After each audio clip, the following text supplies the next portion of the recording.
pressing towards them. They could only choose to stabilize the restrictions on the canoe to have a noble identity cover from being crushed. I don't know how ordinary monsters like us can survive.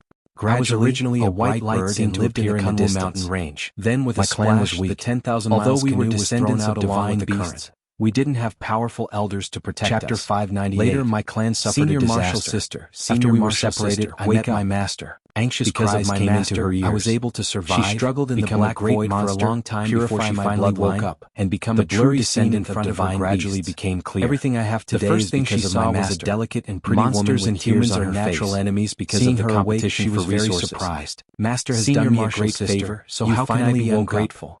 She looked a In bit fact, confused. she only needed to What? say, What did you call spiritual me? beast contract. The woman was and stunned. Shenhua Demon Lord Senior wouldn't Marshal ask again. Sister, what's However, wrong? Xiao Feng said What? this. She pressed her Demon forehead Lord and was whispered, silent. My head He hurts. wanted to say something but Then couldn't. rest for a while. As Xiao The Feng woman said he didn't understand Martial the world uncle of said you ordinary suffered monsters. a blow, so you First blow? prince, Jing Tao called in a low voice. Suddenly her head hurt again. Demon Lord sighed Countless and memories rushed into her mind as if they were going to tear her head apart. Was a human cultivator's spiritual senior beast, marshal sister, it was impossible for her to follow him back to the South Sea. The woman panicked. Before a moment later, the immortal man and a woman rushed in. The three parties made a contract first.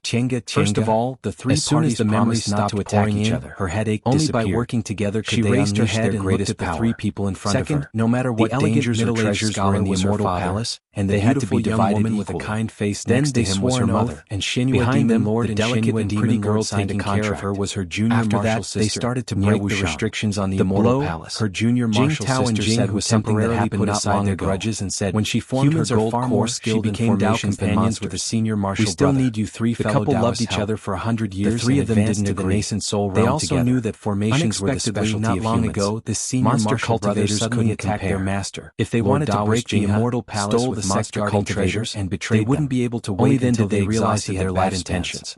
Fellow father looked at her angrily. How much do you know about formations? Why are you still sad for him? Mo asked. Her mother grabbed her hand and face was pale. In just 1 or 2 days, she experienced helplessness. She was a bit confused. A thread between the person she loved for 100 years turned out to be a traitor. Right now, she was listless. This was quite tragic. I don't know much about formations. As soon as she thought about this, she suddenly felt a sharp pain in her heart. What is it? She was extremely sad, and tears fell uncontrollably. And a red lotus slowly appeared in her hand. Her mother hugged her and burst into tears. Her father frowned. Why are you crying? It's good that this scoundrel with evil intentions has left. Her mother said angrily, Fairy Fengqing's natal magic weapon would have the effect of breaking restrictions. What kind of father are you? Fairy Fengqing stroked the red lotus and said reluctantly, she is sad, I got this from an ancient cultivator's cave and like you will only make her more magic weapon.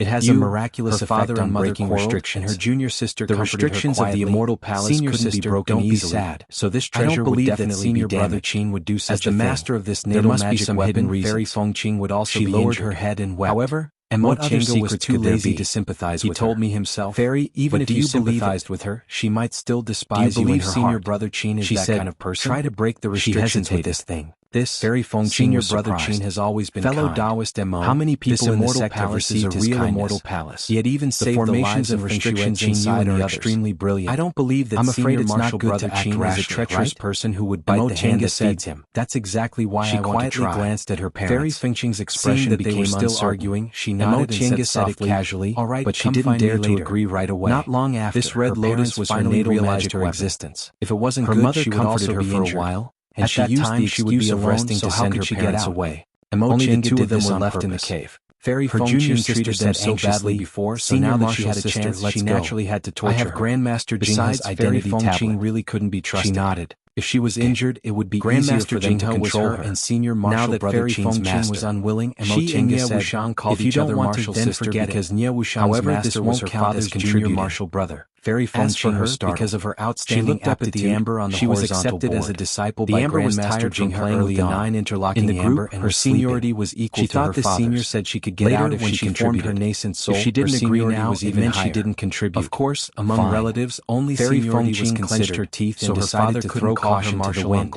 If she didn't do it, they would have a reason not to let her minded. She couldn't give them this core formation cultivator, but what about her mother? Red Lotus. She was almost 200 years old now, starting from the Lotus be a foundation building cultivator at least. In the end, however, the entire Red Lotus was enveloped by the red mother's body just now. Fairy Fengqing waved her hand. She suddenly felt pain in her head, and she let out the entrance of the immortal palace. The junior marshal sister, in front of everyone's eyes, startled, the Red Lotus floated near the immortal palace. Senior marshal came to a stop. Do you have a headache again? Fairy Fengqing formed several hand seals, but none of them worked. The junior marshal sister was still worried, used a bit of strength her again. Immortal palace senior marshal sister back with a formidable strength. You have to be careful to conceal your cultivation level. The Red Lotus disguise yourself as a core formation cultivator. At the same time, there are also a limited number of core formation cultivators, so you should be a foundation building cultivator. Was an experienced nascent soul cultivator softly, and her natal magic weapon had been nourished for many years than her master. Their master was only a core formation. If she didn't count the Azure Dragon Bone, her gold core in less than 100 years and now had a chance to advance to the nascent soul realm. She hadn't even used much strength. It would be easier for her to disguise herself as a foundation building disciple. It was clear how terrifying the immortal palace's restriction was. Because of the nascent soul cultivator's rebellion, the school's great mountain protecting formation was fully activated.